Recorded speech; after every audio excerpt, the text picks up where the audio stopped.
saying hello to everyone on this second day of the AEPF 13.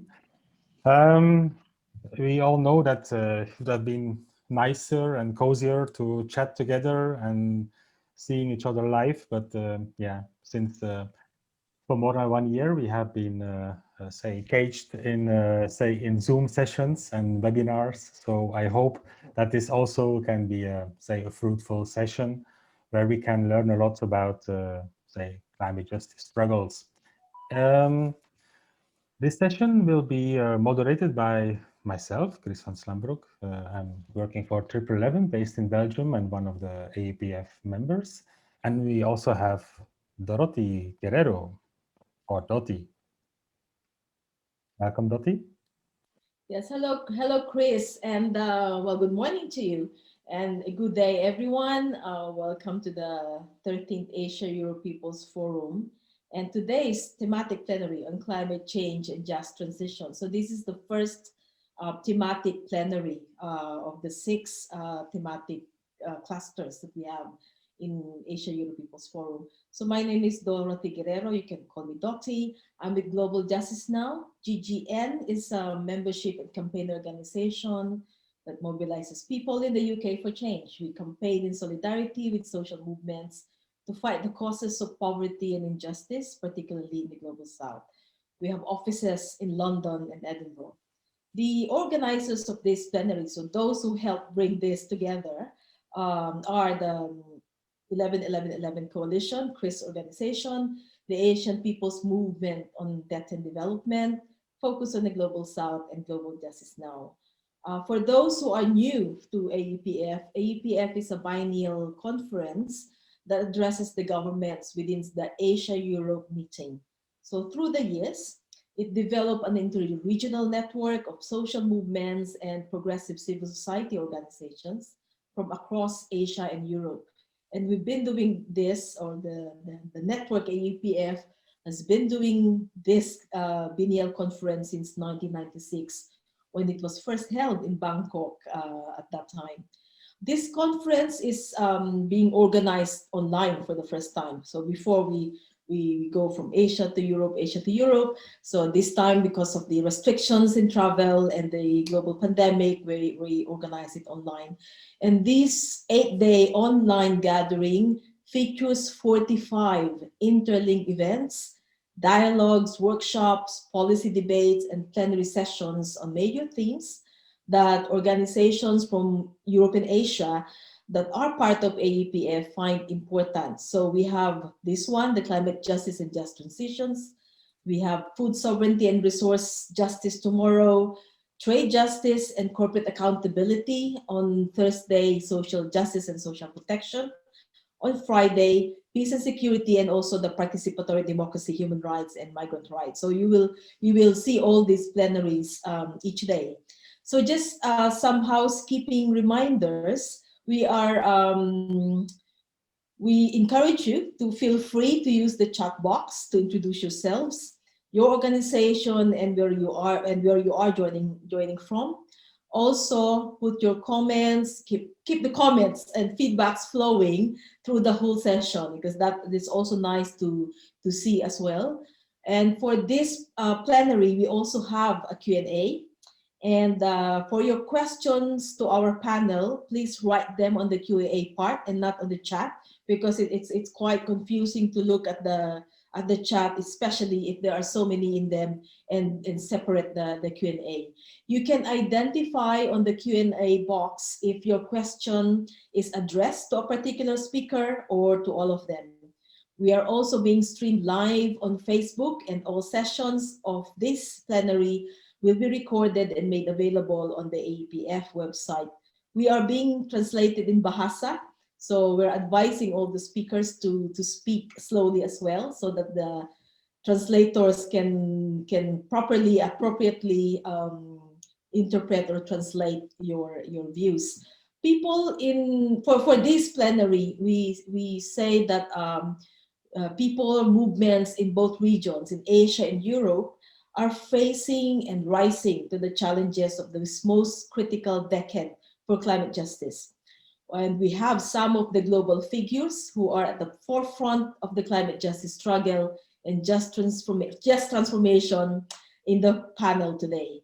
They will share with us what those climate fights we are fighting are for many years, which have intensified this decade, and what are the new struggles that we are facing, the new generation climate fight that we are doing.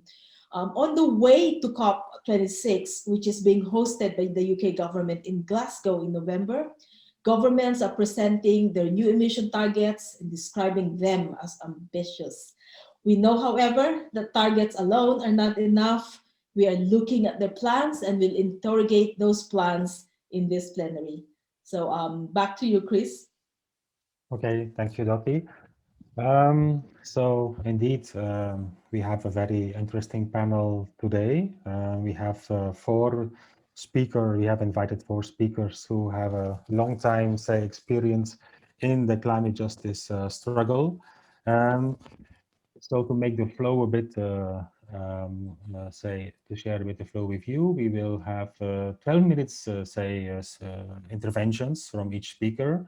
And then we will also have at least half an hour Q&A. So please send your questions and comments to the speakers, and we will be able to address them.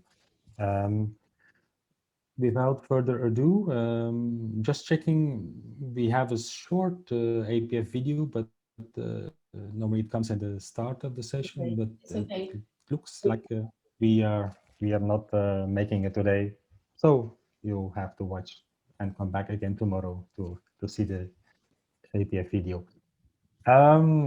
Let me first introduce our first speaker. That will be Lidy Nacpil. Lidy Nacpil is a long-time climate justice activist. I remember that we had a first climate justice meeting in Bali in 2007 with APMDD. She was, of course, inviting, in fact, first time inviting the network to discuss climate justice, and from there on became one of the main experts in Asia. Lidy is the coordinator of the regional group Asia People's Forum, Asia People's Movement on Development Development, AEPMDD, sorry, and also IOC member and of the AEPF. Lidy is also active at the international level as a co-convener of the International Campaign for Climate to demand climate justice. Lidy will share about, say, a bit an overview, state of the affairs. Where are we now with the climate justice struggle? What are the particular issues on climate finance, and the concept of the fair share targets? Where are these leading to?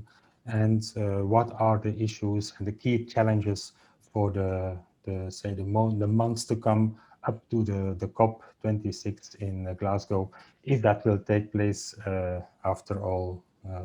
We are not 100% sure yet. Lidy, you have the floor for 12 minutes. Okay, thanks, Kris. I'm going to share my screen for the intervention. Yes.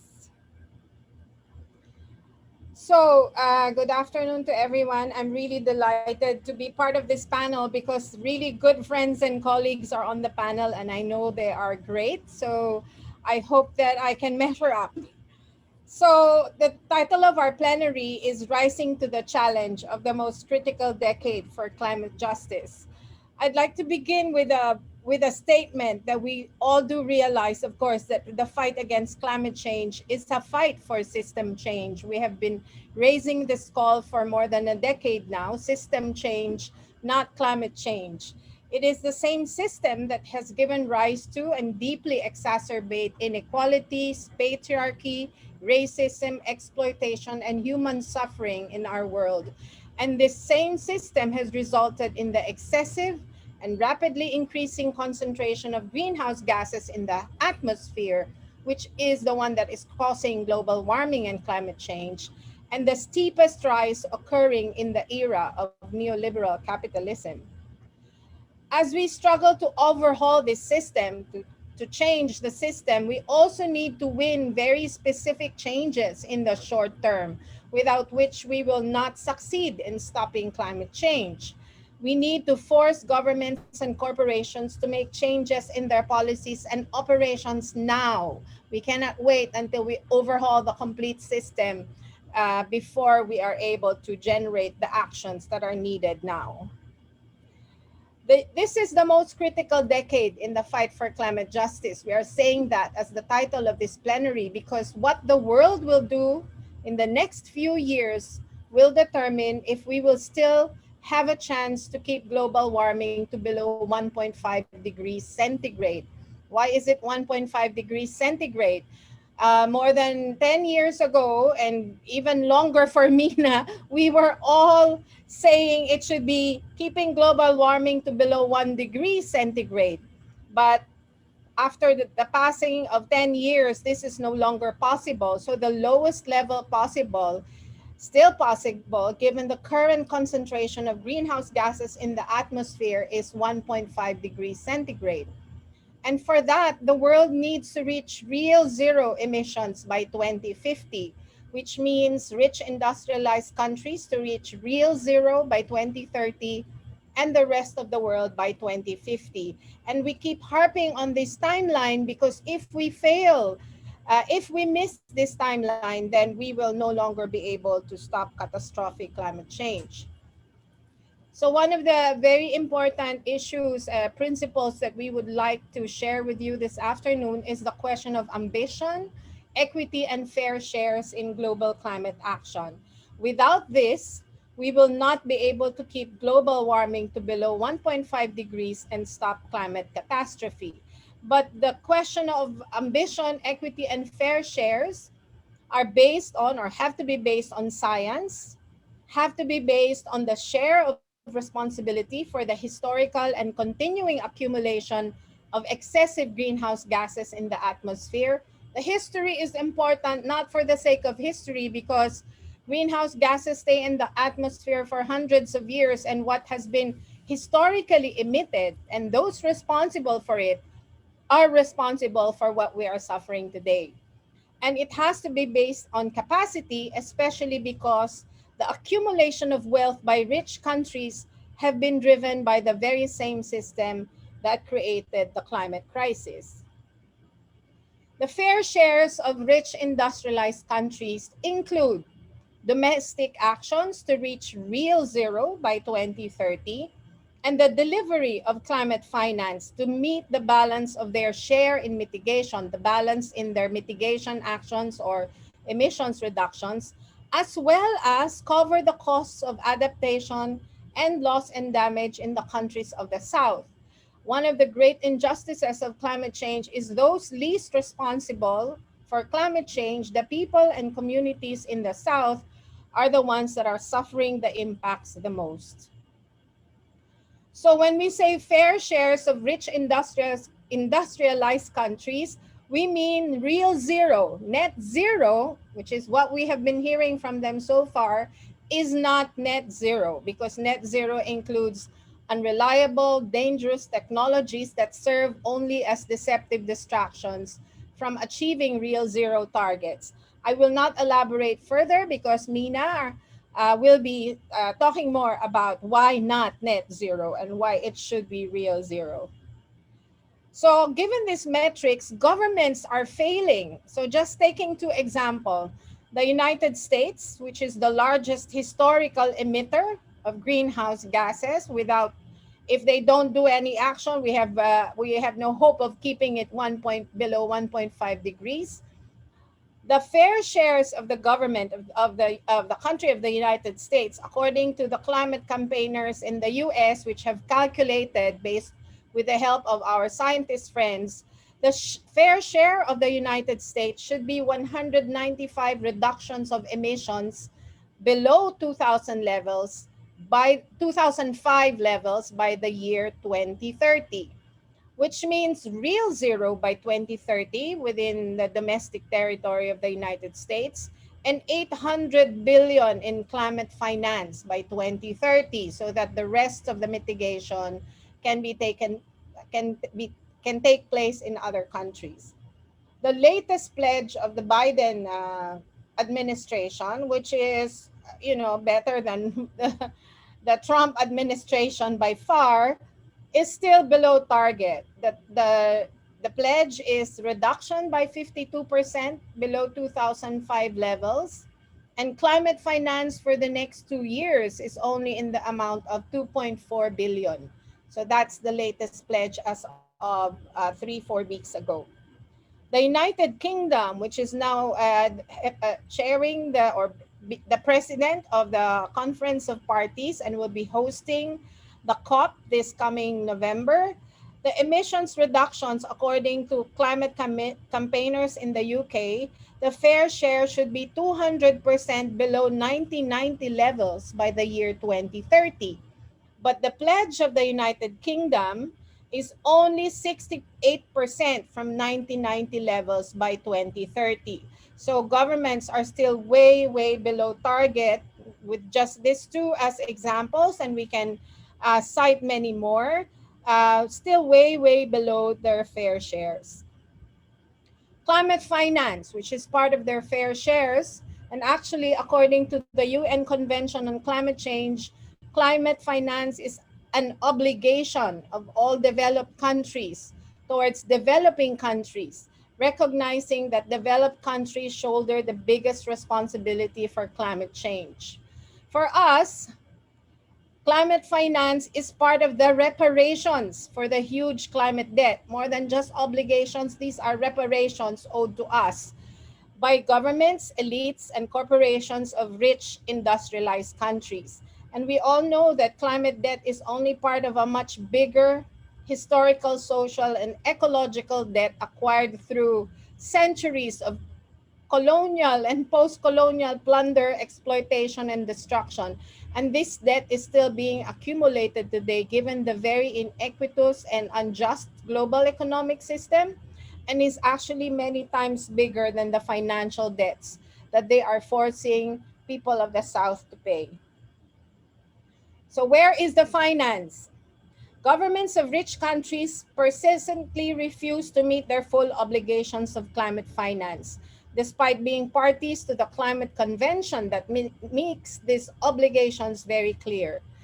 The little climate finance being delivered is so far below the minimum 100 billion targets a year. That's $100 billion a year target of the Paris Agreement, and even further below the trillions of dollars that is actually based on need. And these rich countries give these small amounts, these meager amounts of climate finance, a big part of it in the form of loans, as if these are generous assistance for countries of the South. Since 2014, pledges to the Green Climate Fund, the main finance mechanism under the UNFCCC, are only about $20 billion. There has been 2 pledging sessions, a total of only $20 billion. About $20 billion has been raised.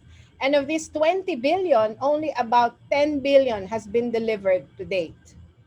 Of these contributions to the Green Climate Fund, a huge chunk is delivered or disbursed rather to the beneficiaries via loans and other guarantees and other forms, instruments that are not grants.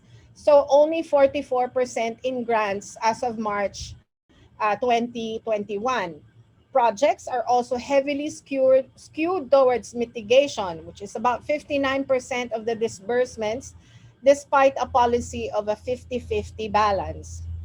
And why is that so? Because we know that they're not interested so much in funding adaptation programs because adaptation programs don't make money for those who are delivering on the finance. More than 85% of Green Climate Fund funds are accessed by 3 big international entities, the European Bank for Reconstruction and Development, the World Bank, and the UNDP, which is part of the UN system, while less than 15% of the funds are accessed by direct access entities of developing countries. But the funds are all supposed to be for developing countries. So continuing on, let's look at the Adaptation Fund, the other funding mechanism under the Climate Convention. Since 2010, only a total of 1 billion have been mobilized for the adaptation fund since 2010. No, it's been 11 years, including shares from the certified emissions reductions under the CDM, or the Clean Development Fund. So those are the main funds under. There's two other funds, but main funds that are under the UNF uh, CCC, the UN Climate Convention. Let's look at other channels of climate finance. Those under the World Bank and regional development banks. They're called the Climate Investment Funds. And since 2008, the CIF has mobilized more than 8 billion only, that's 13 years, and have provided mainly concessional loans to developing countries.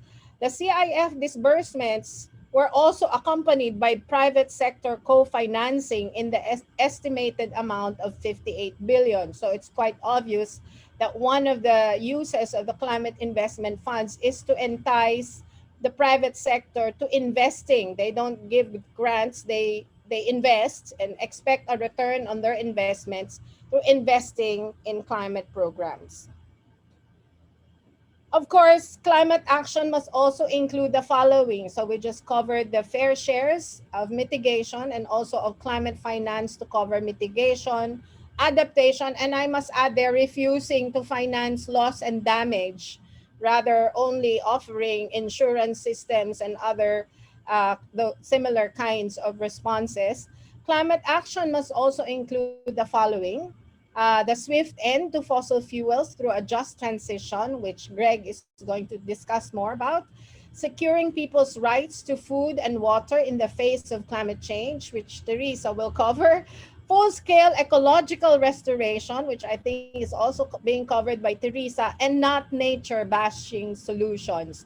That's a term we're now using to refer to the so called nature, what is it, Teresa? Nature friendly solutions?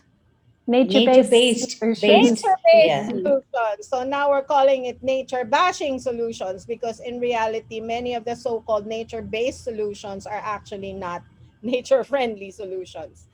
It should also include the shift away from extractivist and equitable economies. And may we add, and not forget, gender justice, racial justice, and justice for the indigenous peoples, workers, farmers, fishers, and all who suffer multiple layers of oppression. So, just uh, a last thought to leave with you before we move on to the other speakers. It is really so imperative for us to build and exercise the power of collective action in different forms and at various fronts and arenas. And we're doing that already, but it's clearly not enough because the governments are still failing us, the corporations are still failing us. So we need to raise the scale, intensity, and boldness of our actions to heights that have not ever been seen before. So that is the challenge that we have, and hopefully this forum this afternoon will agitate us some more in order to do that. Thank you very much. Thank you, Lidy, for this excellent, say, introduction. And it's very clear now what is at stake and what we should all, say, campaigning for. I think it's also nice to see that during your speech, in fact, in your presentation, the numbers of participants was kept on rising. So we started at about 100, and now we are 143. So that's an excellent job, Lidy. I would like to continue or switch to the next speaker, Meena Raman.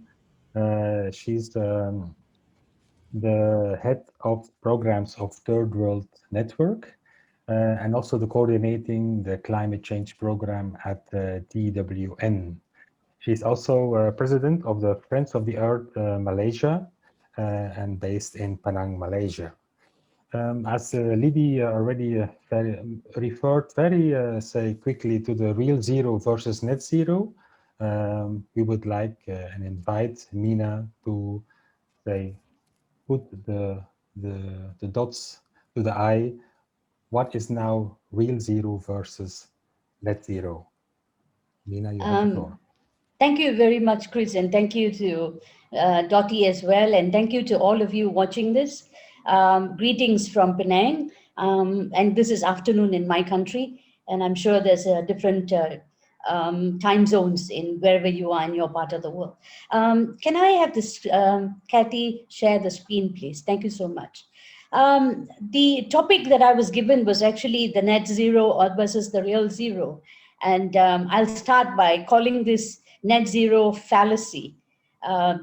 Next slide, please. Now, Lidy already laid the overall context. And I think one thing that needs to be clearly mentioned is this 1.5 degree limit of temperature goal that the Paris Agreement actually is supposed to pursue. Now, there is a limited carbon budget under that. And I think Greg will probably talk a little bit more in terms of that, because there is a limit of how much of carbon space left. So we need to understand the net zero conversation within that concept of the limited carbon space or carbon budget that is left. Now, there's been a global push for net zero. This has come right from the highest of the UN Secretary General himself. I'm not really sure whether he understands how unambitious this net zero call is. And many of the corporations and governments have also come on to this net zero, and these include Shell, Eni, and Total. So when you have the biggest fossil fuel polluters embracing net zero, you know that something is really wrong. Now, the basic concept of net zero is an equation. And what it basically means is that you have the emissions, which is what goes up in the air, and the removals. So you have 1 ton emitted, 1 ton removed, balances out, we have net zero. And that's what it is. It's about an accounting mumbo jumbo. Now, far from signifying climate ambition, the phrase net zero is being used to orchestrate escape clauses so as to evade historical responsibility, shift burdens, disguise climate inaction, and delay taking measures today, or even to justify the scaling up of extraction and the burning of fossil fuels. So you will actually see in many of these pledges commitments that actually talk about going up in terms of emissions under the pretense that they're going to be absorbed by some sink somewhere else. And we will see that. Next, please. So the basis for this comes out of the Paris Agreement, where Article 2 talks about parties aim to reach global peaking of greenhouse gases as soon as possible, recognizing that the peaking will take longer for developing countries, and to undertake rapid reductions thereafter so as to achieve the balance between the emissions by sources and the removals by sinks in the second half of the century. And it's supposed to be on the basis of equity and in the context of sustainable development and efforts to eradicate poverty, which is very important for the developing countries. Now, this is a global aspiration. It's not a national target. So it's about what the globe will do by 2050. But the way it's being interpreted is that this is the target for all countries. And for us, as Lidy has already pointed out, net zero is no option for developed countries, because they should be already going real zero already. Next, please. Now, the science of this, there's a lot of flaw. Without understanding this, there's a lot of fiction and fantasy and fallacy and illusion that's being created. Many of these so-called solutions which are being promoted, which is incorrect and of course dangerous, they assume that all fossil fuel emissions can be captured in natural ecosystems. But the carbon dioxide from fossil fuels, which is what is fossil carbon, which is being dug up and burned, is additional to the carbon that is already cycling between the atmosphere, the ocean, and land. So we cannot just stuff the geosphere, the CO2 from the burning of the fuels, into the biosphere. So we cannot fit the fossil fuel carbon that we are emitting into the natural carbon cycle. The CO2 accumulates in the atmosphere and resides there for hundreds to thousands of years. So any mitigation strategies must take into account addressing ongoing accumulation. So even the planting of 1 trillion new trees cannot physically compensate for ongoing additional fossil fuel emissions. We need to understand this. Now, reaching real zero to stay below 1.5 requires us to get fossil fuel emissions to zero as soon as possible. And as I said, there is no space in the 1.5-degree carbon budget for offsetting. I'll come more to the offsetting issue in a little while. Next, please. So the need for real zero. Now, the capacity of the forests and other ecosystems to sequester carbon is actually very finite. This means that we need to bring emissions as close to zero as possible, including from deforestation. That means we shouldn't allow deforestation. Sectors that cannot be reduced to real zero, such as agriculture, will need to compensate through sequestration. I'm sure Teresa will touch more about that. And also, there is a huge concern whether this notion of balance in the emissions and removal by sinks actually opens the door to a form of geoengineering known as carbon dioxide removal. If large-scale monoculture plantations and bioenergy crops with carbon capture and storage and are used to remove significant volumes of carbon from the atmosphere, known as bioenergy, carbon capture and storage. So it's not about transforming the current production and consumption system, but it's more about how do we invent new tricks to continue business as usual with the claim that we are being ambitious. Next, please. So net zero is actually greenwashing. The net component means that countries can use dubious accounting to continue polluting as normal, while relying on the irresponsible notion that the vast amounts of carbon they release will be sucked out of the air, but some other means, often in some other country, done by someone else entirely to offset their continued emissions. So basically, we should just sit quietly or even increase our emissions. We get somebody in the developing world to do this for us. So the developed countries will rely on carbon trading schemes in which other countries, usually the developing countries, who are paid to do the emission reduction activities on their behalf. So carbon trading means that these countries can continue business as usual without making the changes necessary and still claim to be on track for net zero emissions, even as they use up the remaining planet's carbon budget and put the burden for action on poorer countries and communities in the developing world. Now, in addition, developing countries also have obligations under the Paris Agreement. They will have to do more emission reductions over and above the carbon credits that they will sell to developed countries in achieving their own targets under the Paris Agreement. So this is really about inequity, with developed countries not doing their fair share of the emission reductions. This notion and concept of fair shares is very important. Next slide, please. Now, the push for the international carbon market. Glasgow is all about mainly about this. This is about the Article 6 of the Paris Agreement. Basically, it's the reference to the use of internationally transferred mitigation outcomes.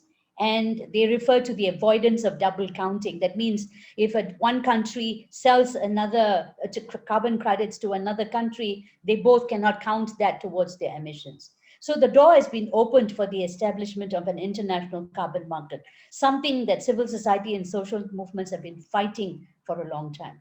So several of the NDCs, which is the Paris targets, of the developed countries expressly state, this is for the 2030 targets which are there on the table, they will rely on carbon markets and offsets under Article 6 to achieve their emission reductions. And this include Japan, New Zealand, Norway, and Switzerland.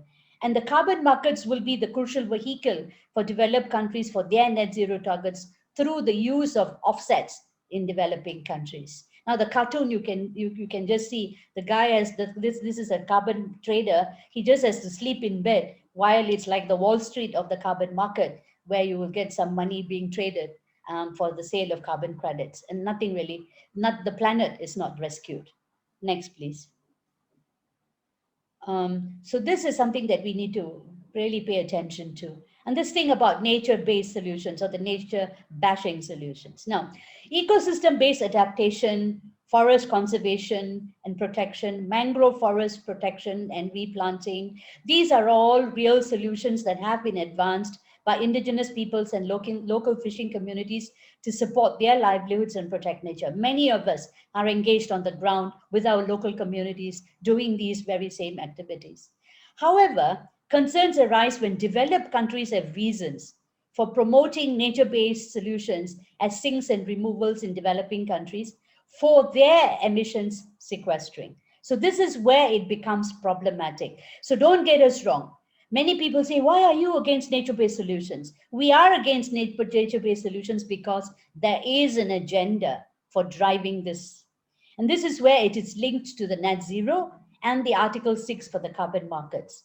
And the idea that is being promoted, that they can carry on their emissions while using the sinks to sequester what they have released. Next slide, please.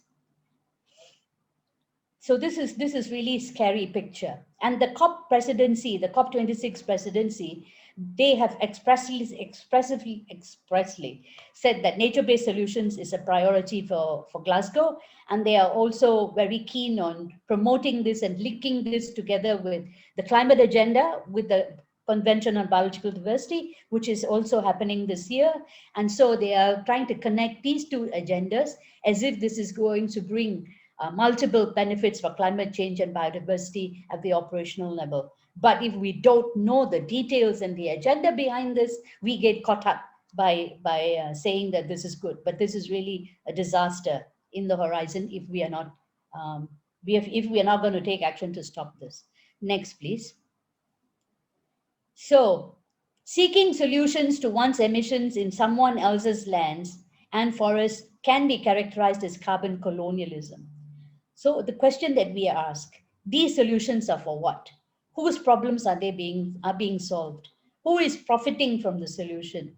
Who put the carbon into the atmosphere in the first place, and who should be responsible for removing it? Now, this is a form of carbon colonialism. So this is something that we need to use in the popular discourse so that people understand what's actually happening. Next, please. I'm coming to the last 1-2 slides. So the relying on nature-based solutions or nature-bashing solutions create a huge demand for land and forest grabs.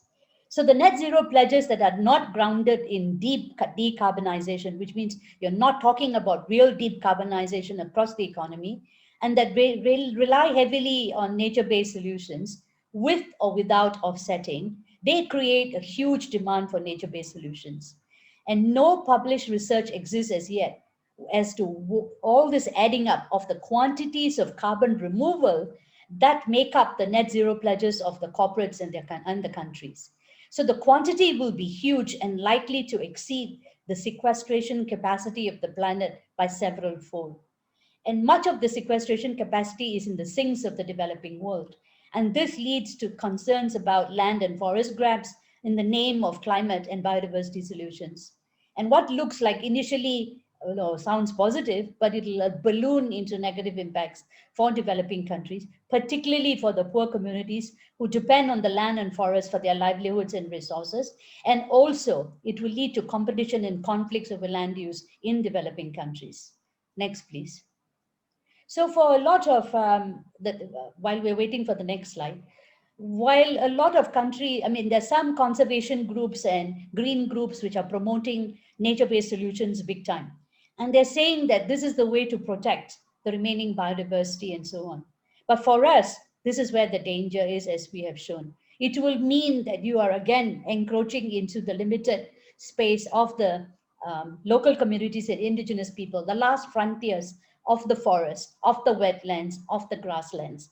And there will never be enough for the corporations and the governments who are polluting big time. So we need for government, so this is demands for real zero and fair shares. Lidy has already expressed a number of them, so I won't repeat them, but this is just in a document called Chasing Carbon Unicorns, which is available on our website and the Friends of the Earth International website. So we are really about system change and not climate change, and this is about deep transformation in all sector, including the energy sector.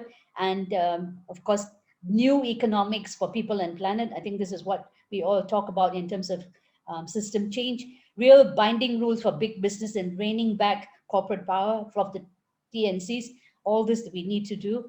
So I won't go on through all of it, but just to flag that the demand for real zero and fair shares and for real transformative action. And the final slide, if you want to know more about the net zero emissions fallacy, and please do visit our website. This is the latest Third World Network magazine on net zero emissions. So thank you very much for having me, and I hope I have brought some more light to why we think that this is a dangerous conspiracy, which is being, not conspiracy, actually an agenda, which is being driven by the biggest powers and the biggest polluters, not to save the world, but it will condemn us to a worse world than we have. Mm-hmm.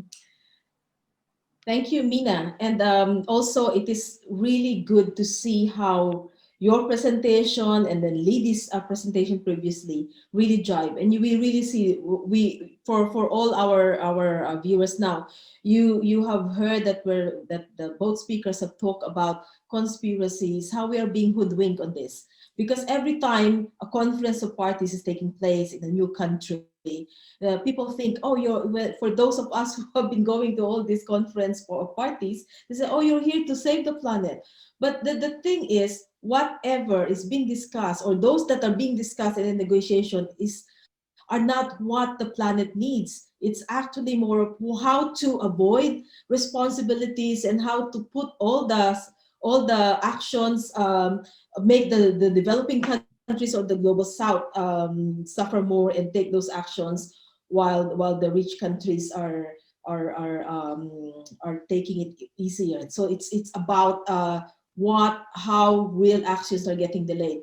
So we are keeping it. I'm glad to see we are keeping the participants at around 145, 147, and we really have a very strong participation from Pakistan, from the Philippines, from Malaysia, Nepal, Indonesia, India, Cambodia, even Kuwait, and the Netherlands and the UK. So it seems that we have a very good attendance from Asia, and it's good for the time zone as well. For our next speaker, she will talk about the link between food, land, and climate. And it is indeed great to focus on that, because when it comes to climate action, discussion tends to focus primarily on energy, on industry, on transportation. But in the past few years, it is quite a good development that there's a surge of interest in the role that land can play in both mitigating and propagating the detrimental effects of climate change or global warming. So here to discuss with us what really is the connection between land, food, and climate change, we are very lucky to have Teresa Anderson. She's the Climate Policy Coordinator at ActionAid International. She leads the ActionAid's climate policy work on land, food, and agriculture. And so she's also been doing this work. I remember way back 2008, 2009 as well, when we first formed, linking all these issues and development and climate together. So Teresa, you have the floor now.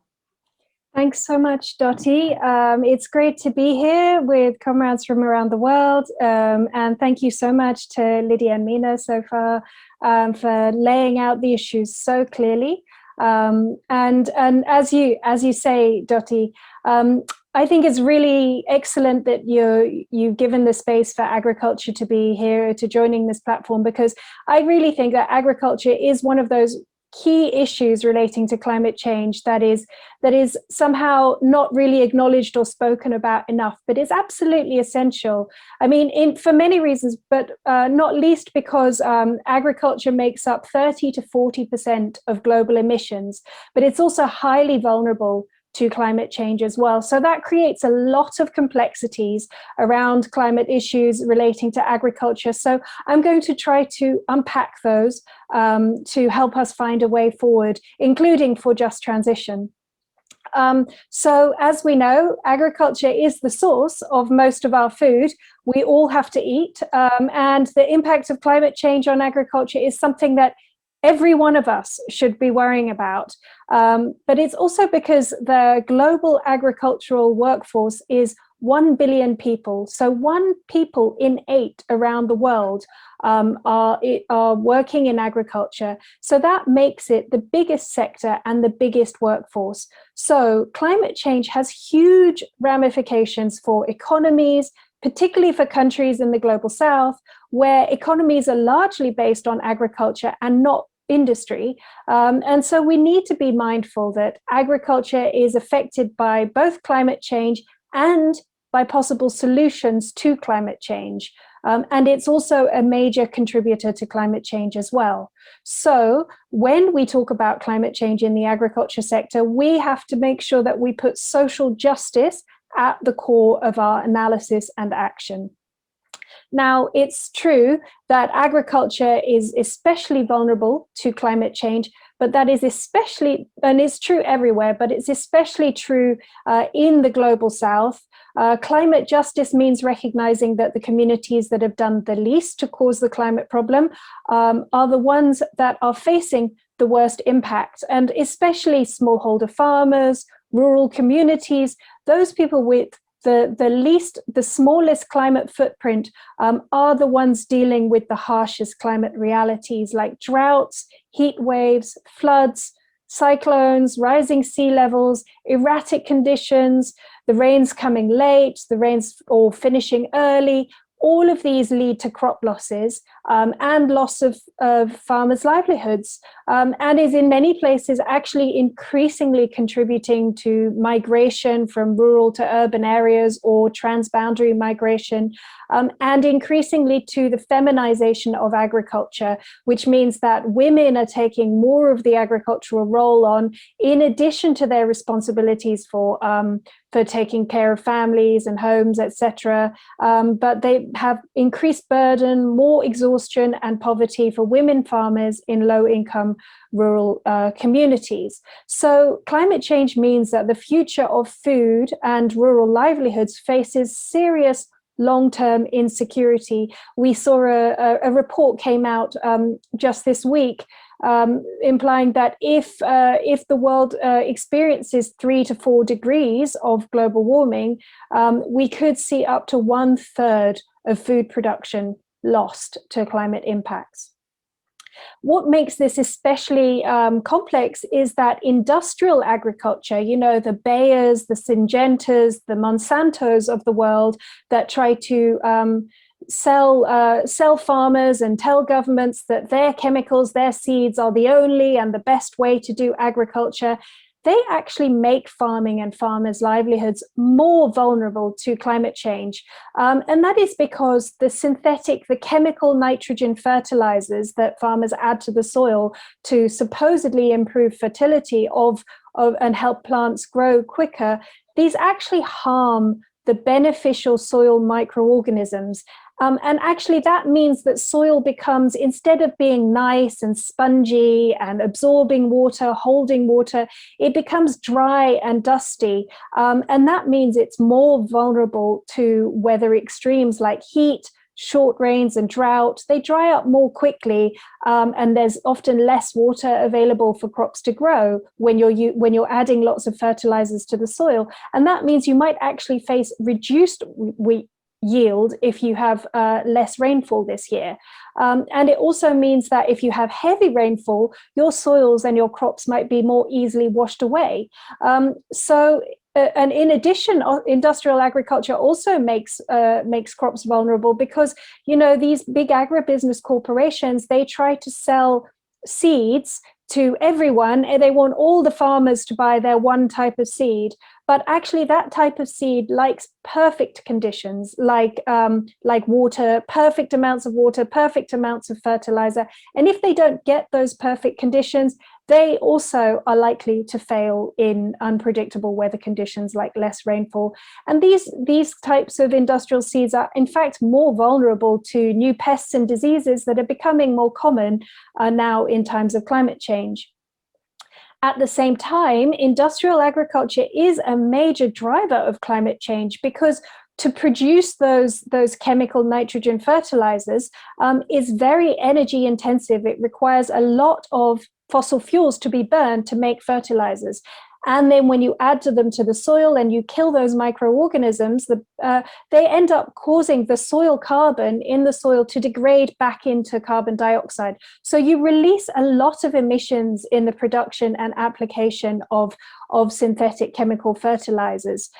We also know that factory farming of livestock is especially problematic all the way up the life cycle. So from the deforestation of trees, like in the Amazon or in parts of Asia, to grow grain or soya for livestock, that is a big, big driver of climate change. And then these grains, the soya, is transported around the world, often to feed livestock in Europe or America, or even increasingly parts of Asia now. And the animals themselves produce a lot of methane, which harms the climate.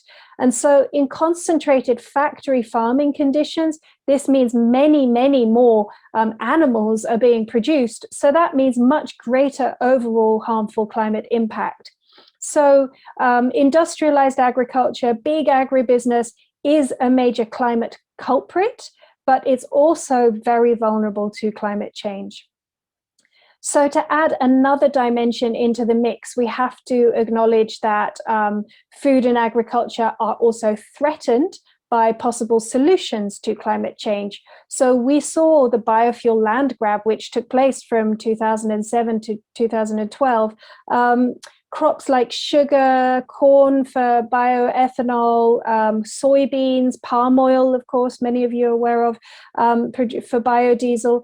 These started to replace food crops, leading to land grabs and deforestation, displacing farmers and communities, and often even leading to rising food prices and hunger. So now, as we've been hearing net zero targets posing a threat to land and food, because heavy projections of land being the solution, nature-based solution to climate change, including tree plantations, bioenergy, and bioenergy with carbon capture and storage, BECCS.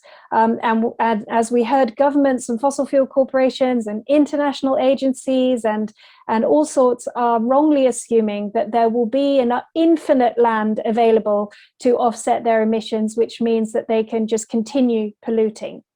In fact, today is Shell's annual general meeting. They're hosting their AGM in the Netherlands right now. They're a Dutch company. As ActionAid, we've calculated that Shell, on the pathway to achieving their net zero by 2050 target, would require 12 million hectares of land to offset their continued fossil fuel burning in 2030. That is the equivalent of land 3 times the size of the Netherlands.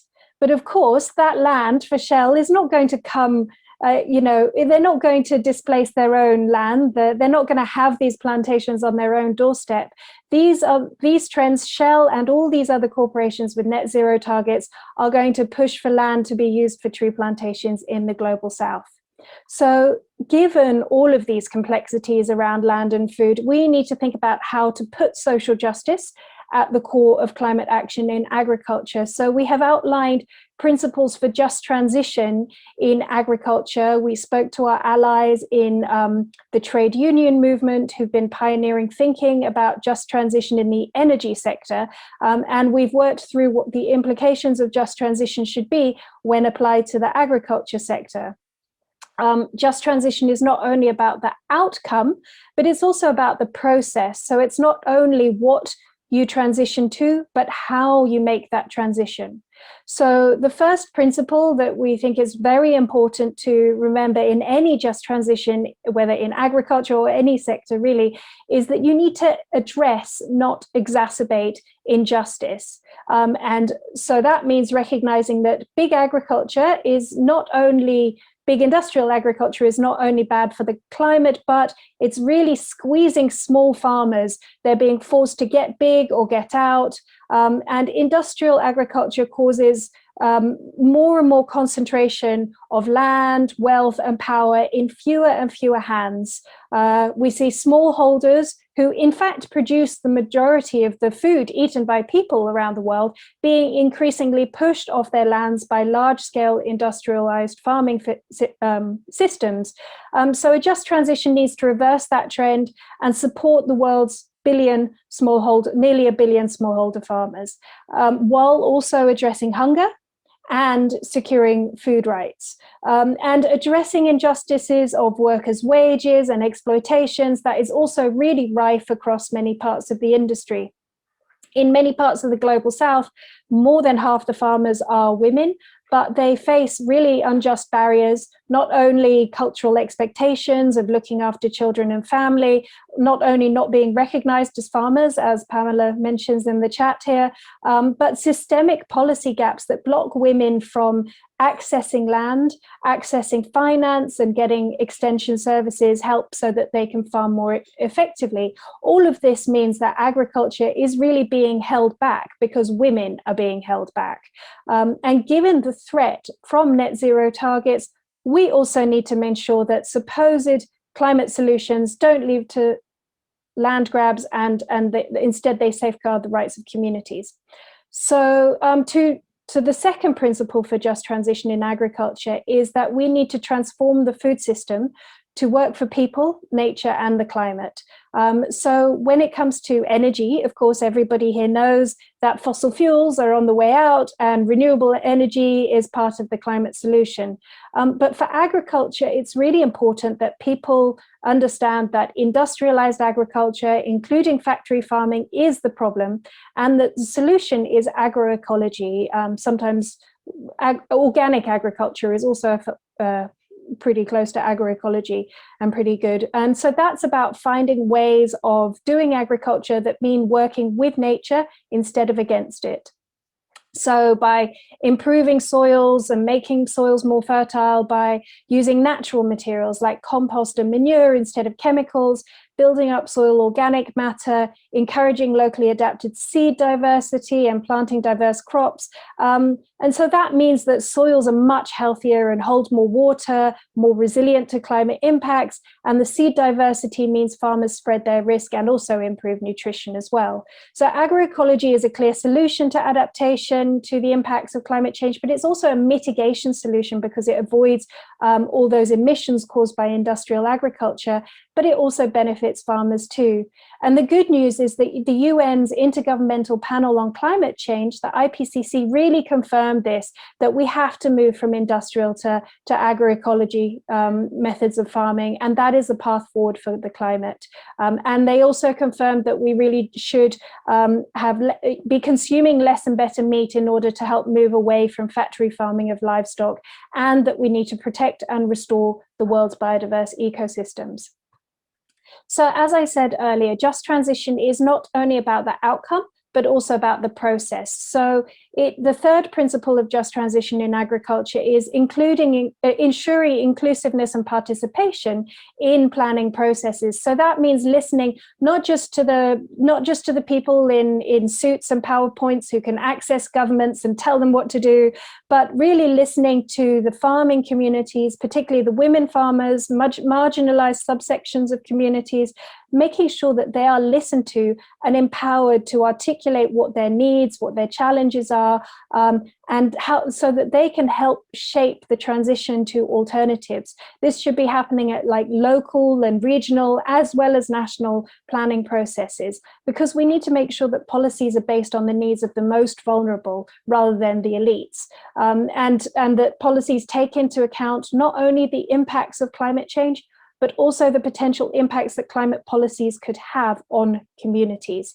So a truly inclusive, participatory and listening approach to policymaking can help to shape the steps needed to make sure that a transition brings positive change for the communities that need it most.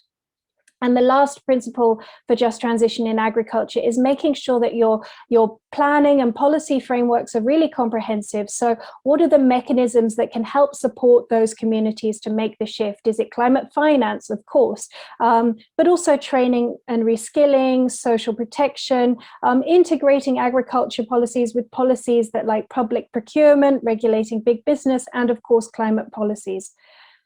So in conclusion, agriculture is critical, but it is a still largely overlooked part of the climate story. It is very complicated, but it is very vital as well. In fact, it's not that complicated, but it really is vital. If done well, a just transition can be a powerful way to help transform communities that might otherwise resist climate action to become powerful advocates for change. Thanks very much. Thank you, Teresa, and also thank you for highlighting those principles. I'm sure for those that are working on agriculture, on land, and on food sovereignty, these are all common sense. But the sad fact is, these are not common sense for those that are making the decisions for us. So thank you for showing all these complex relationships between climate change, land degradation, the need for sustainable land management, and then also that when we think about just transition, we have to think that it's also it must include how we can look at the agricultural sector and put them also into decision making, and then also participation from those from the sector. And it's good as well that you have mentioned the Shell's AGM that is happening in the Netherlands, because we indeed have a shout out from our Dutch friends that they are now having and doing actions in the Netherlands, and they're requesting as well for us that to tweet or to tweet and use the hashtag Shell must fall in our social media communications. From this, we will segue into our last presentation, and then we will go back discussing about the most important and at the same time very, very difficult sector when it comes to pushing for solutions and pushing for change, which is fossil fuels production. Because it's not just something that we can wish away, or it's not just a moral issue. It is first and foremost, it's a material issue, and also we talk about equity, and we need also to talk about how we can end it equitably. So to share with us his insights, we have Greg Muttitt. He is a senior policy advisor on energy supply at the International Institute for Sustainable Development. Greg has over 20 years of research experience on fossil fuels and climate change, focusing on the economics and political, the politics of energy transitions. And also, before joining IISD, he was research director at All Change International and co-director of Platform. So he authored the book Fuel on the Fire, Oil and Politics in Occupied Iraq in 2011, published by Random House. So that's a promotion for your book, Greg. So I'll give you the floor now. So Greg, welcome. Thank you so much, Dottie and Kris. And in particular, thank you, Lidy, Meena, and Teresa for such insightful presentations. As Dottie says, I'm going to aim to bring the conversation back to energy and fossil fuels. And I'm going to talk about how climate justice and equity can inform the end of the fossil fuel era, and specifically the end of fossil fuel extraction.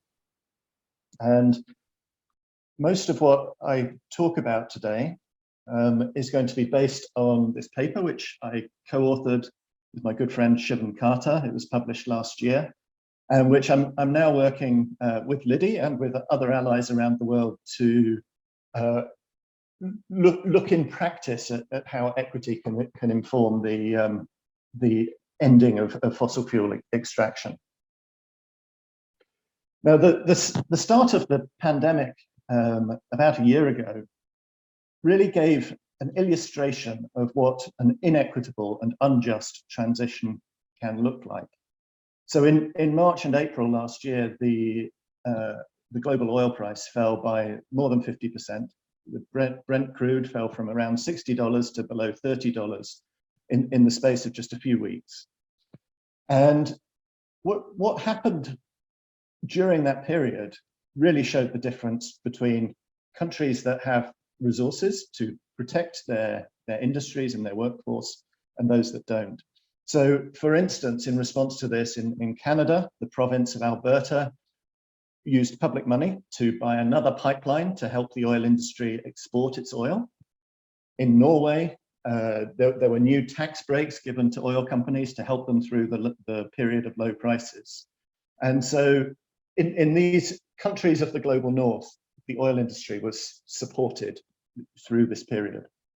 In contrast, in Nigeria, for instance, public budgets were cut by 25% in that short period of time. And Nigeria was forced deeper into debt with a new IMF program agreed in March last year.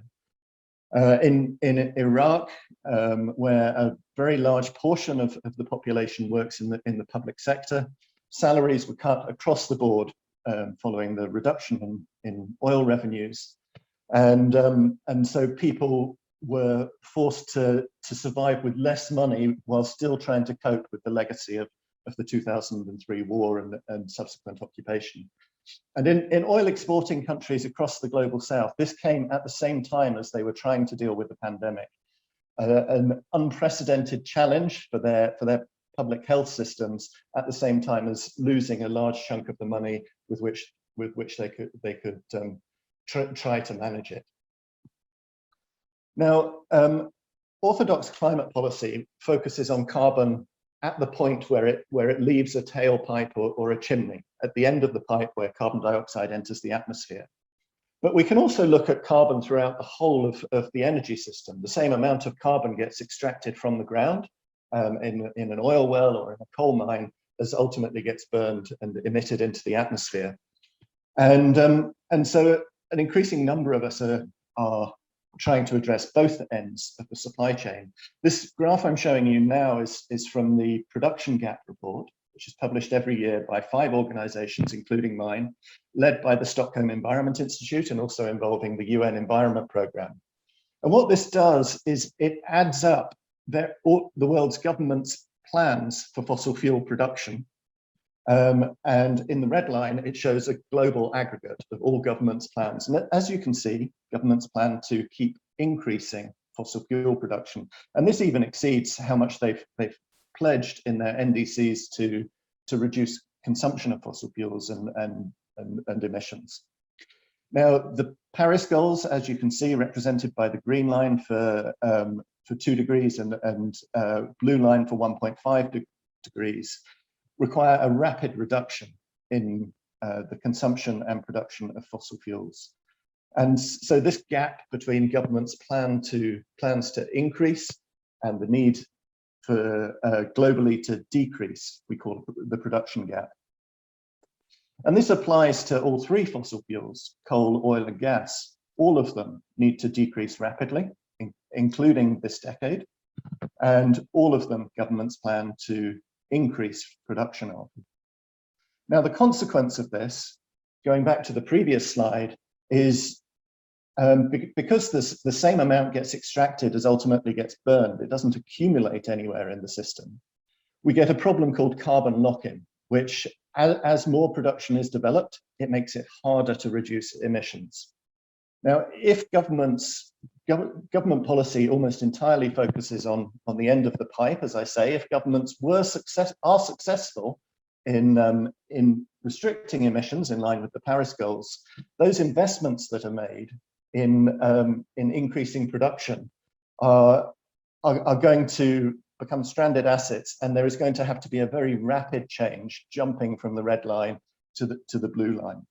And that will raise the risk of the kind of unjust transition that we saw in the initial economic impacts of the pandemic in oil producing countries.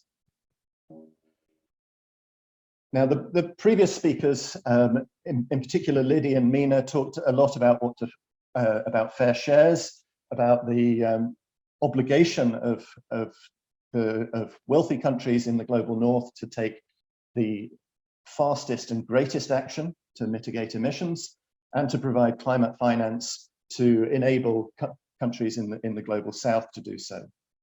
We're now at a stage of depletion of carbon budgets where we need to reduce emissions and extraction in all countries, but the countries of the global north have a particular responsibility in those two regards. Now, I'm going to talk a bit about what does this mean in the context of fossil fuel extraction. It's more commonly thought about in relation to end-of-pipe emissions. Now, the first thing to say about extraction is that it benefits some people, it harms other people. And whereas territorial emissions that are accounted for in climate policy, the territorial emissions are fairly closely associated with countries' level of socio-economic development. When it comes to extraction, we see a big difference between those who benefit from it, even within an individual country, those who benefit from it, from jobs, from revenues, and those who are severely impacted by it. The picture on the right it shows the Niger Delta in Nigeria, where livelihoods in agriculture and fishing have been decimated, and where there has been horrendous repression against those who protested against the oil companies. And unfortunately, that's a pattern that's seen all too often in fossil fuel extraction, especially in the global south. Now, in relation to those who work in fossil fuels, the international labour movement has done a lot of work developing ideas on what a just transition should look like. And this echoes a lot of what Teresa talked about in the context of agriculture. Now, these 6 principles listed here are taken from a publication by the International Trade Union Confederation, comprising investments in alternative low emission sectors, consultation with workers and others who are affected by the transition, research and early assessment of the impacts of the transition on workers and communities, retraining workers to get jobs in new sectors, social protection during the period of the transition, so that people aren't left without incomes during that period, and making plans to diversify local economies. And these principles are fairly well agreed in the international labour movement, and they are being applied in various contexts, or they are starting to be applied in various contexts to inform a just transition. Now, what a just transition is not, in my view, is something which should dictate the pace of change. I think just transition should tell us how to go through a change, how to protect those who are most affected by it, but not the pace. Now, to give an example of where this has been applied wrongly, if we look at Germany, which is, after a long debate, decided to continue mining of lignite coal until 2038 because of concerns about the transitional impacts on workers. I think that's the wrong way to think about it. What we need to do is we need to see a rapid transition combined with ambitious measures to protect workers along the lines of these principles. And to let the need for a just transition dictate the pace of change is essentially to protect one set of workers at the expense of another. As Teresa pointed out, a billion people worldwide work in agriculture, and agriculture will be highly vulnerable to climate impacts. And we shouldn't prioritize one set of workers, such as coal miners, in justifying a slower transition than is necessary to protect the rights of another set of workers whose jobs will be affected by climate impacts themselves. Now, the challenge is different in different countries. What this graph shows you is specifically for the example of oil, but we could also do something similar for gas or for coal. How dependent are countries on oil revenues? That's what you see on the horizontal x-axis there. And an unfortunate irony of the energy transition is that the more dependent an economy is on fossil fuels, the more difficult it is to reduce that dependence because of various economic and political structural factors that lock the economy into that dependence. Now, when you look at countries on the left of this graph, look at the US or Canada or the UK, in all of those countries, oil provides less than 1% of government revenue. If you look at the right, you see much more dependent countries. Angola, nearly half of government revenue comes from oil. Timor-Leste, nearly 60%. Iraq, 85%. In these countries on the right, it is going to be much harder to go through a transition. On the vertical axis, we see how much resources, this is GDP per capita of country as an indicator of how much resources do countries have to invest in a just transition. Higher up, you have wealthier countries who have resources that they can put into this, and lower down, poorer countries, in particular in the global south, where there are less resources to put into this, into a transition. And so the further right you are and the further down you are in this graph, the more difficult it will be to go through a transition. And as I see it, the only way we can resolve this is that countries to the left, and in particular northern countries to the left in this graph, countries like the US, like Canada, like the UK, need to move fastest in phasing out fossil fuel extraction. Countries that are more dependent on the right of this graph also need to begin now in the phase out because of how urgent the problem is, but it will take more time there. It might take 2 or 3 decades to phase out production. But in wealthier countries, more diversified countries, it needs to be that much faster. Similarly, again, we see an argument for climate finance. The wealthy countries need, at the top of this graph, need to provide finance to support the poorer countries at the bottom to enable those transitions. Now, my final slide is pulling all of these ideas together. Shivan and I propose 5 principles for an equitable phase out of fossil fuel extraction.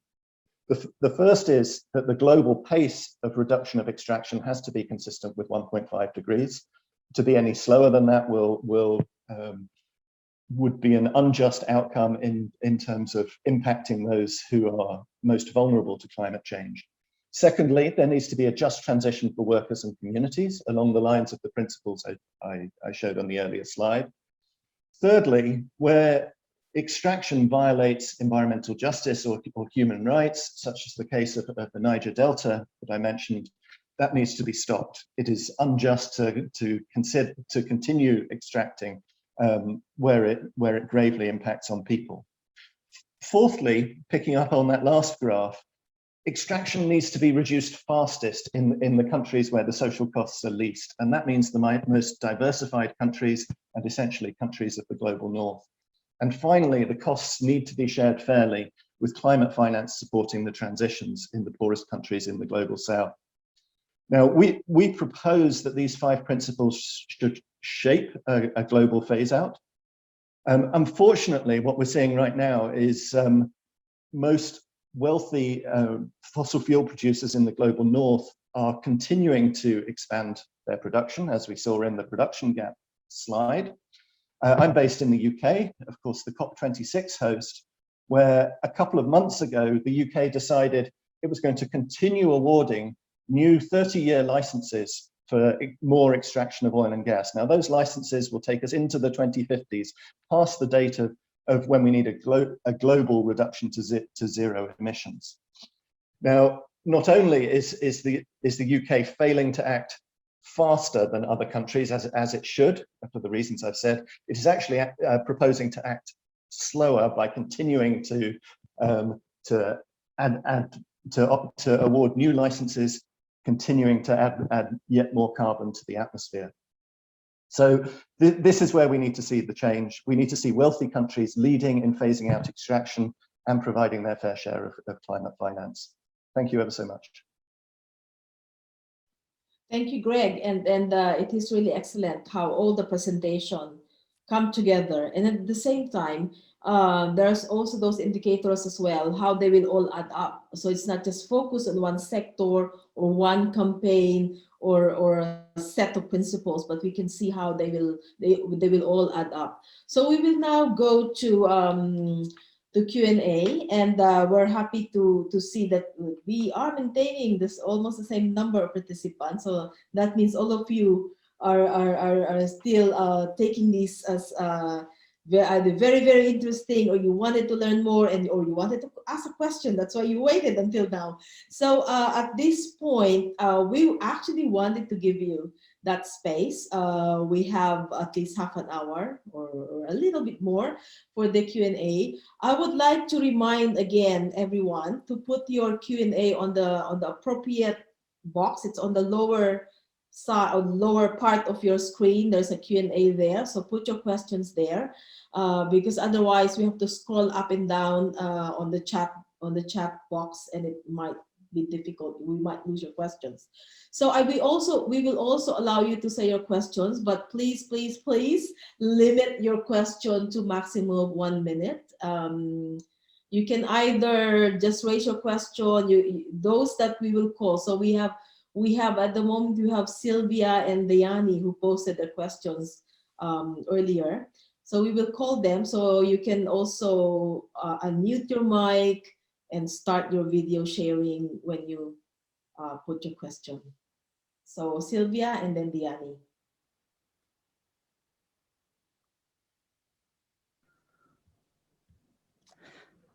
Hi, everyone. I wasn't expecting to be able to ask a live question, so I'd already just written it in the chat, but thanks for providing me with this opportunity. Thanks to all the panelists for really great speakers and presentations and interventions. So I had a question. It was directed to Teresa, but happy for anyone else to pick it up. It was a bit about, I mean, yeah, I was just curious if you could say a bit more about how these big agricultural companies or these big, agricultural investors are sort of, how are they preparing for climate change, and are they kind of strategizing and gaming out the impacts of climate change and increasing resource scarcity and resource degradation on their bottom lines, you know, because yeah, they must be sort of also foreseeing and planning for these trends. So I'm just curious if you could say anything more about that. Thank you. And Diani, so we can get a couple, and then we let the speakers respond to them. Diani, you have a question? Yeah. Thank you for this opportunity. Yeah, I read like last year that Indonesia actually accepted some money from, from Norwegian or from Sweden. I forgot. It is about the REDD.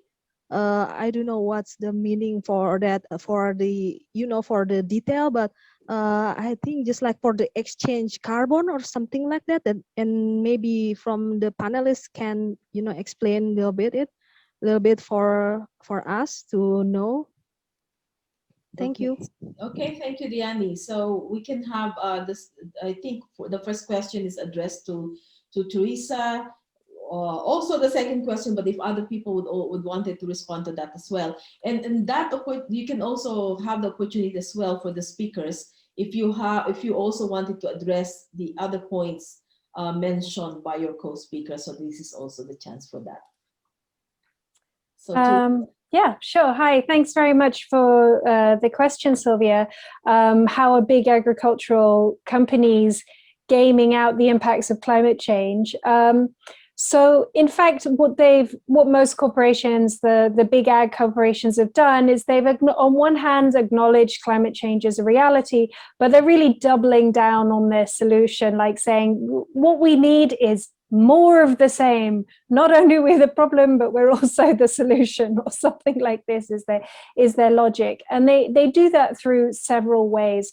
First of all, one of the biggest ways that corporations like Syngenta, Yara, Bayer, Monsanto, they claim, and indeed the big livestock corporations do as well, and the big dairy producers, they often claim that if they produce more, if they produce their livestock or their crops on less land, using more chemicals and their industrialized solutions, then they claim that sustainable intensification, and that is a way to avoid deforestation or perhaps reduce the amount of emissions per kilo of meat or liter of milk. And actually that's not true. Probably overall they are increasing emissions per per kilo of meat anyway, but they claim to be reducing intensity, and therefore they increase the amount of products that they're making overall, which means they actually increase emissions overall. So they play a trick by talking about intensity targets rather than absolute or total emission reductions, because they just want to sell as much as possible while still labeling it green. And of course, many corporations are still also using the net zero offsetting, like the dairy company Arla. They claim that they have a net zero by 2050 goal, and of course their netting is currently, delivered by offsetting without actually changing their practice at all. So that's one way that the corporations game the system in response to climate pressure. Other ways they do it, though, is to claim, like the GM industry, Bayer, formerly Monsanto, claim that that their genetically modified Roundup Ready crops are a solution to climate change, because they say that if you plant their seeds, which are resistant to their own brand of herbicide, Roundup, glyphosate, they say that you can plant our seed, it will grow, the weeds will grow, but you can spray as much herbicide as you like and the weeds will die back and our crop will still grow.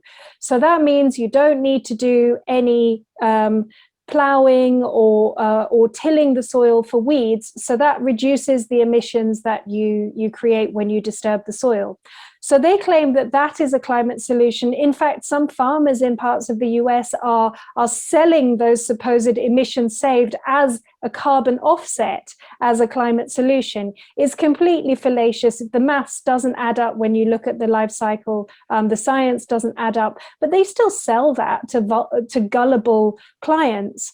So that's the way that they claim to be a climate solution. And they also claim that they'll be able to figure out how to genetically modified seeds to be drought tolerant, although that's still that may never happen, but it's still part of their marketing ploy to claim to be the solution to the climate crisis. So that's something that we should keep an eye out for, is greenwashing, particularly under the branding of climate smart agriculture, because climate smart agriculture is a phrase that sounds good in an era of climate change, if we know that we need to solve the climate problem within agriculture. But really, there's no definitions or criteria or exclusions in that term. So that means that the corporations are the ones that are using the term most to greenwash business as usual. Yeah, thank you, Teresa. Indeed, all these terms and concepts, climate smart, nature-based, this is really confusing people and not showing what they're actually after. So on the REDD, or the reducing emissions on deforestation and forest degradation, we have Meena to respond to that. I think, thank you for giving me the opportunity to respond to that question. The reason why I am able to respond is because Malaysia is also, a forest-rich country, and it's also embarking on a REDD+. So just to say, reducing emissions from deforestation and forest degradation, and then they've got a plus, which includes forest conservation, sustainable forest management, enhancing carbon forest stocks, which means monocultures, and conservation. So there are many elements of the REDD+. Now the problem is, I think it varies from country to country. We really need to look at the details of that. As far as I understand the Norwegian scheme, the idea, because REDD+ is actually giving money to forest countries to do any of the activities under the REDD framework, but it's about results after you produce the results. And the issue is whether it's a market mechanism or whether it's a non-market mechanism. And this is what we need to look out for. I'm not sure about the Indonesian situation because I don't know the details. So I think there's a lot of Indonesian groups who, there was a huge fight, I know, in Indonesia, whether pro-REDD or anti-REDD, and then the indigenous peoples and their rights and the local communities. So it's a very rich debate, and the situation in Indonesia, I'm not an expert. But in relation to Malaysia, just to say, many forest countries, and including Malaysia, they're looking at how do we ensure that forest-rich countries can continue to protect their forests with the finance that can come from the developed world. In fact, the Green Climate Fund does provide for funds for this purpose. The issue for us at the moment is, the Malaysian government is saying that it's not for a market mechanism, that they do not recognize an international market mechanism, but they recognize a domestic market mechanism. So you have one which is the sale of forest credits to local companies, domestic companies, and also one which is non credit, not for selling, but really for attracting funds to protect the forest. So we are now engaging in this whole debate and this discussion, because part of the problem is actually what does that mean for indigenous peoples and their rights and local communities? What does it mean for safeguards? How are they? And they claim, all of these measures have to be robust standards. Robust standard means you have to ensure that they are high standards and they are protected, and they have no, you can't have anybody simply going in and destroying the forest and so on and so forth. But many of us are very concerned because in many our country, enforcement is really very weak. So how do you ensure? Who's going to monitor? Who's going to enforce? Who's going to ensure that local communities are not displaced? Who's going to make sure that the impacts are not there? So how do you also not make sure that monoculture plantations are claiming that to receive money for REDD+? So it's a huge debate. It's a huge discussion. It's a huge monitoring. So all of us have to get engaged. Those of us who are working on forest issues, we are very much following this and engaging and actively advocating and challenging and confronting and our government and so on. And our indigenous peoples and local communities don't even know what's happening yet because it's just far too complex.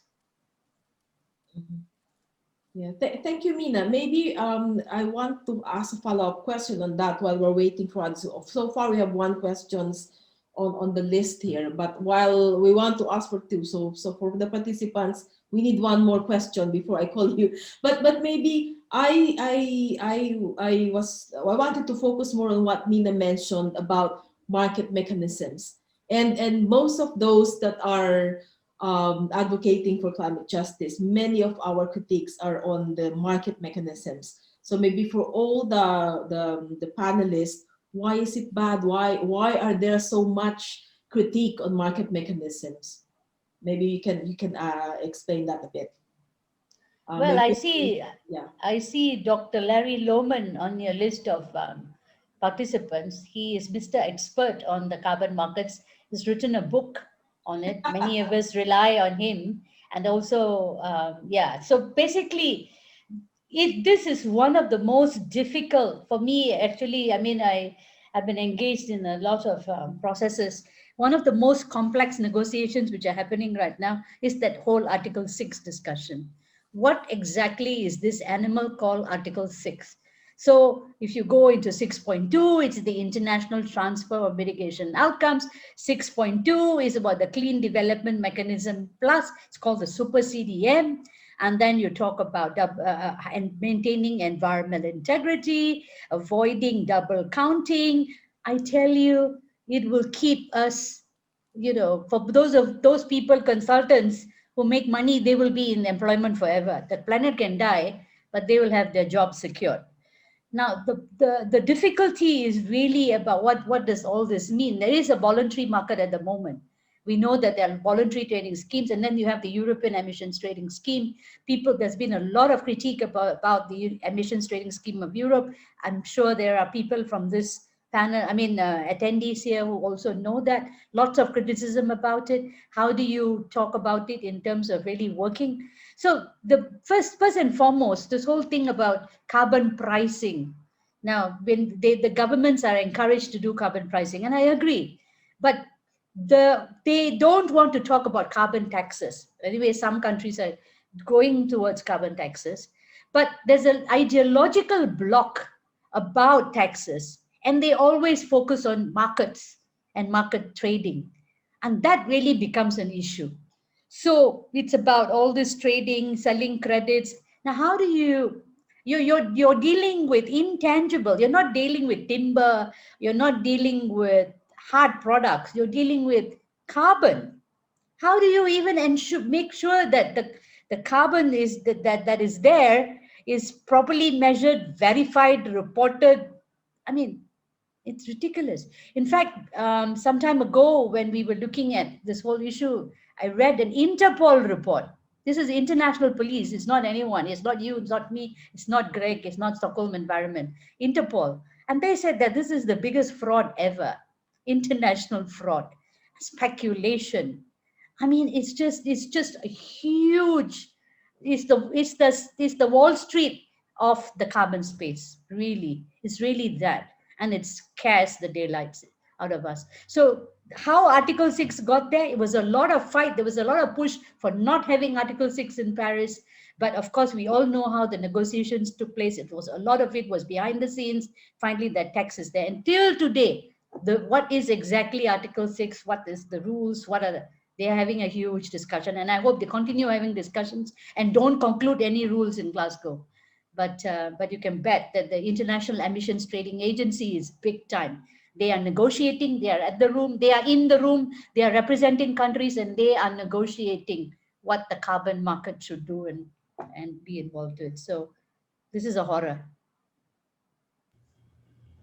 I want to call I'd like to. Lidy next, and then maybe I see a hand from Jimmy. Jimmy, can you write your question in the Q&A, and then I will call you.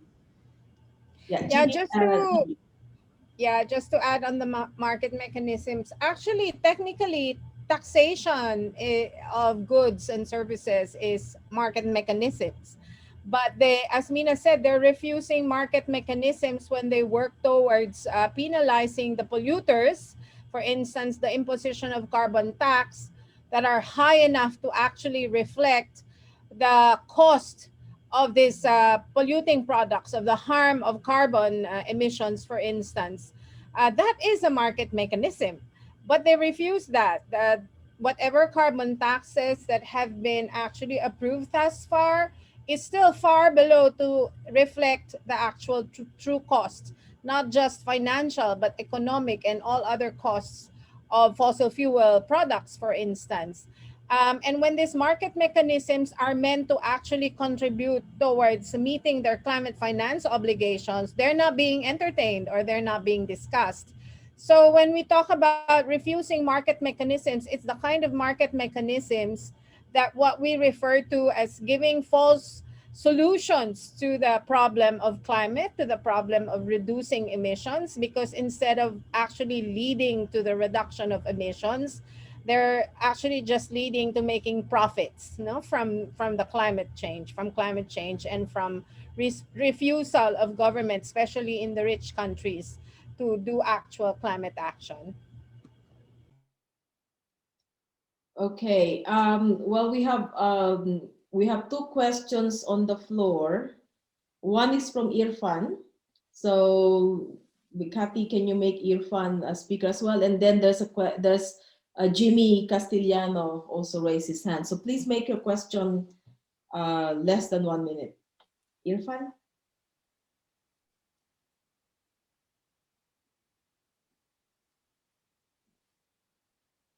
Or should I just read Irfan's Yeah, go ahead, Dorothy. question? Okay. Irfan mentioned, because maybe some people are using the phone and it's difficult to switch. So Irfan is asking that in Pakistan, the government has installed nuclear power plants on the bank of Indus River, and they are cooling the plants by passing through the river water. And he wanted to know about the radiation, whether the technology would pollute the river. And then I want to call Jimmy to ask his question, and then we can respond to the questions. Okay, Jimmy, you're permitted to talk. Jimmy, is that a raised hand? Because I'm seeing your raised hand, Jimmy.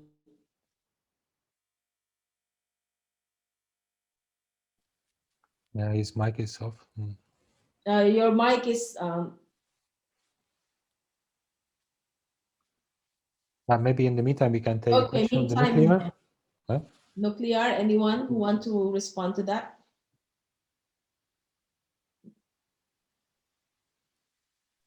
Well, since nobody is responding, Greg, I don't. Greg said, Oh, Greg. Greg, if Yeah. Greg can take it, I Okay, thanks, Meena. But perhaps you can add to what I say. I'm not. The reason I was holding back is because I'm not a nuclear specialist, so I can't actually answer on the radiation question. But a more general observation is that too many governments and international institutions, in my view, seem to be very focused on false solutions that are very centralized and are driven by major corporations. And I think nuclear is one of those. We've heard lots about how urgent the climate crisis is now in the presentations and discussion. I think the other thing that characterizes the moment we're in right now is that real solutions are widely available and highly affordable. And in most of the world, wind and solar energy are now the cheapest ways to generate electricity.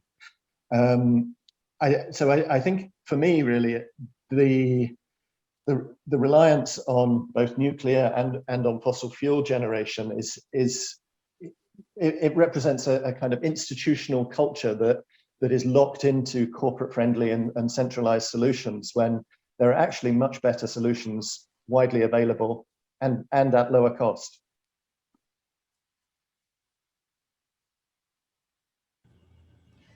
May I just add on the nuclear question? Sorry, I just saw it now. You know, we have been for a long time in Asia, actually in many parts of the world, have been opposing nuclear power because they represents all sorts of danger and risks that may not all be related to climate. So one of the things that we need to be very vigilant about in our fight for the energy transition out of fossil fuels, it's not only fossil fuels that are sources of harmful energy. There's the mega dams against which many Asian movements have been fighting. There's nuclear solutions. There's all sorts of other energy solutions or energy sources that they have been foisting on us for a long time. And might I also just add that there's also very active discussions around renewable energy. So it's not just about any kind of renewable energy that we want to transition into. We have taken note of also the risks and threats to other rights when you're talking about mega solar farms, for instance, the likes of which we have seen in India and other countries, what that's taking away land that can be used or should be used for staple food production, and actually have resulted in land grabs, and similarly in mega wind farms. So we also need an active discussion on what kind of renewable energy systems we would like to see in place. Thanks, Lidy. Meena, go ahead.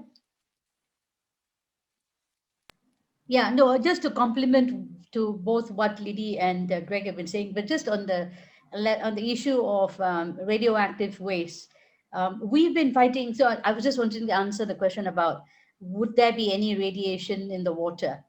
I'm sure there will be, but I'm no expert. But I would like to say that the authorities will always argue that low-level radiation is fine. They will say that it is within the permissible levels. We have taken measurements, and we are having huge fights, not on nuclear power plants, but on, we have plants producing rare earths in this country, a huge rare earth production going on, and a lot of it relating to low-level radiation.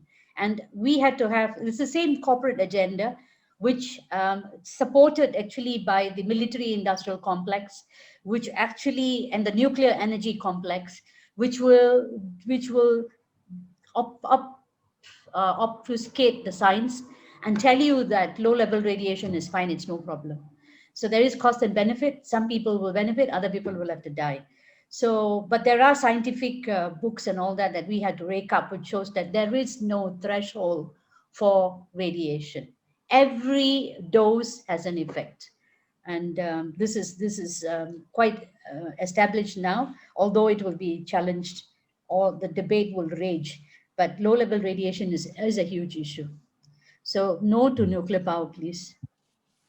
We are having also a big debate in Belgium now, but currently the current government is aiming to, I mean, a decision was taken 20 years ago to phase out of nuclear energy, but we are still there because successive governments have failed to supplement, to provide new energy resources. So now we have now, after 20 years again, some green parties part of the coalition government, and now they want to phase out again. So we'll see what happens. But of course, it's indeed a bit the moment of now or never.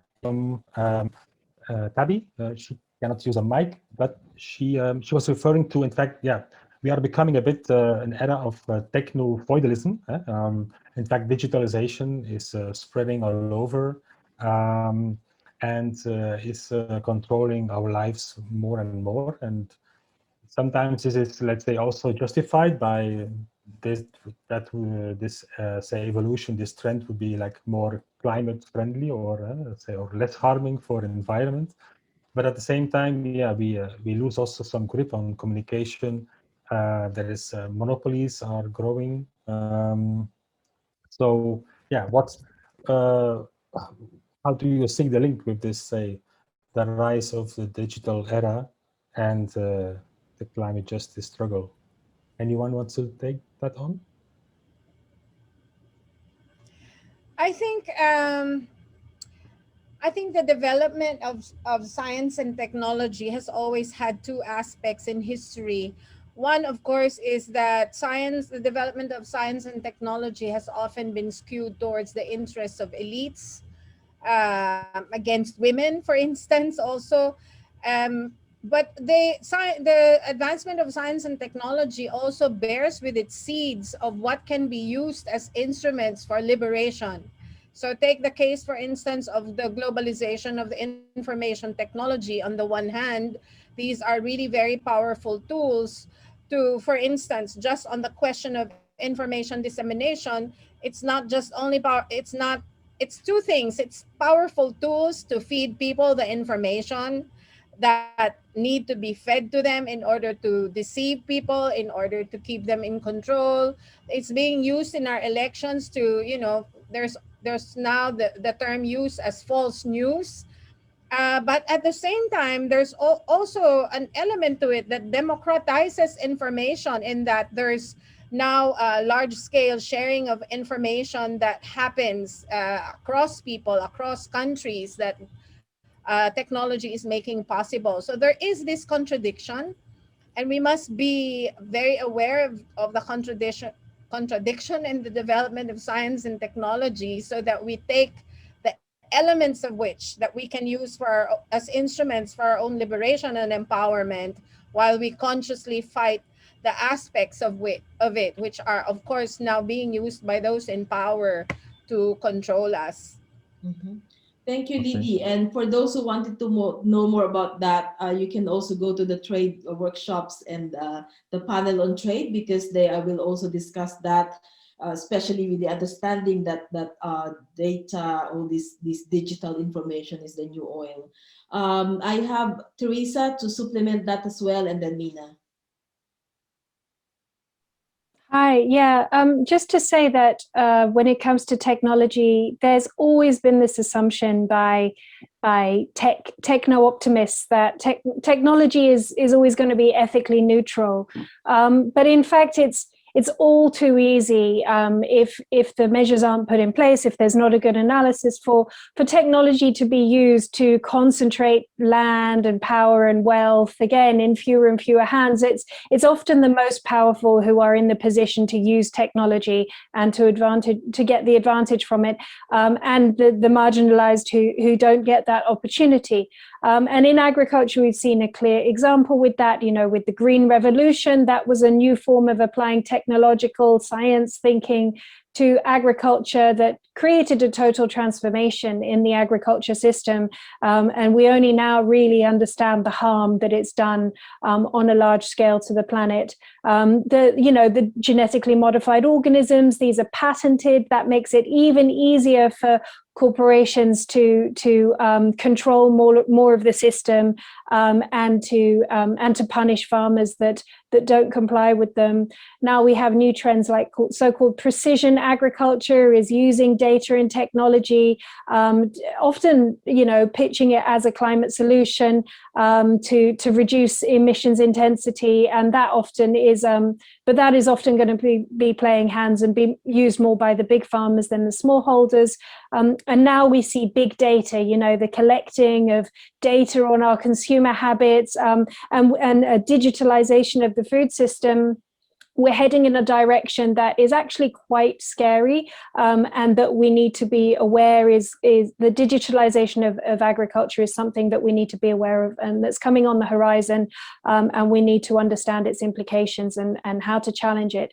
At the same time, as Lidy alluded, there are potential benefits. You know, we can't dismiss all technology because it has opportunities. For example, during COVID, when a lot of farmers, both in Europe, but also in Africa and the global South, they couldn't reach their normal markets for reasons of lockdown.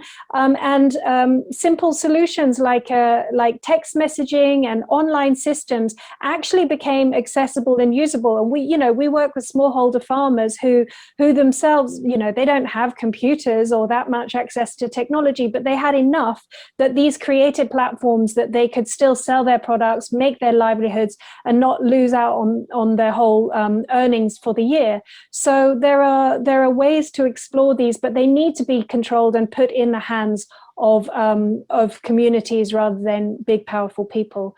I just want to go back for one reflection on the market mechanism question, because I also want to flag, when we talk about market mechanisms, we always need to remember, are they necessary and what are the alternatives? Are the alternatives really to market mechanisms and, you know, persuading people to do the right thing by buying something to offset their bad behavior? We don't need that. What we need are regulations, policies, measures, the right kind of investment, you know, the right kind of subsidies even, or the reallocation of subsidies to create the right kind of behavior. And we can think about, you know, how to do that in fossil fuels. We can make rules and invest in the right kind of thing to shift our energy systems, to shift our agriculture systems, to stop deforestation. Carbon offsets aren't going to work to address these things. So that's why we should reject them and actually put in place the measures that are needed. Meena, you want to add on that? Yeah, no, totally agree with all that has been said. Just to add one other point about this techno-feudalism, I think this is not just for the climate debate, but across. The other thing about what is entrenching, so when we talk about system change, is this whole intellectual property, and how patenting and the whole IP is not just the patents alone. Even if you look at the COVID, I mean, we are now experiencing the worst, pandemic ever. And it took so long for the developed world, and still the European Union and others are not agreeing to a waiver of the trade in intellectual property rights agreement. You must have covered this yesterday.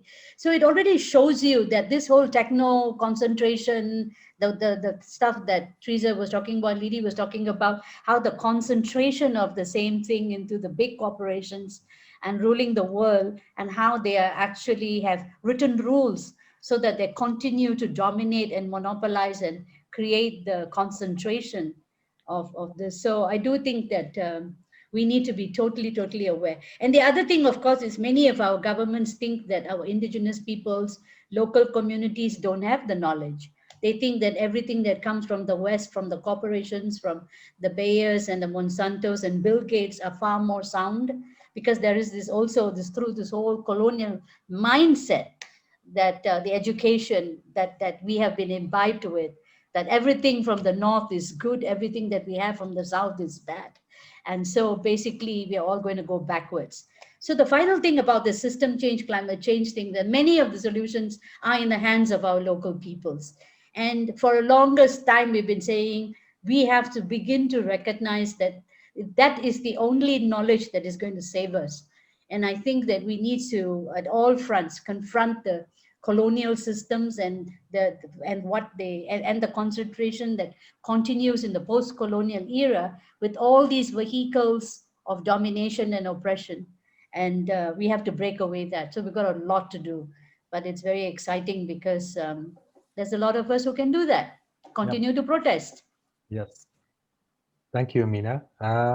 Maybe just a last, say, 1 minute statement from Greg. Sure, and thank you everyone for the great discussion. I'm going to build on what Meena just said. On this question about technology, I think what we know is that governments and elites, their instincts will always be to look for technological solutions that don't change the system. And sometimes those technologies work, partly. Often they don't work or are counterproductive, as we've heard today. But we do know that those kind of solutions will not disrupt power relations and they're designed not to disrupt power relations or associated economic injustices. And so I just want to finish by reminding us that what does disrupt those, what does make the world a more just place, as well as delivering real solutions, is movements, our many movements around the world.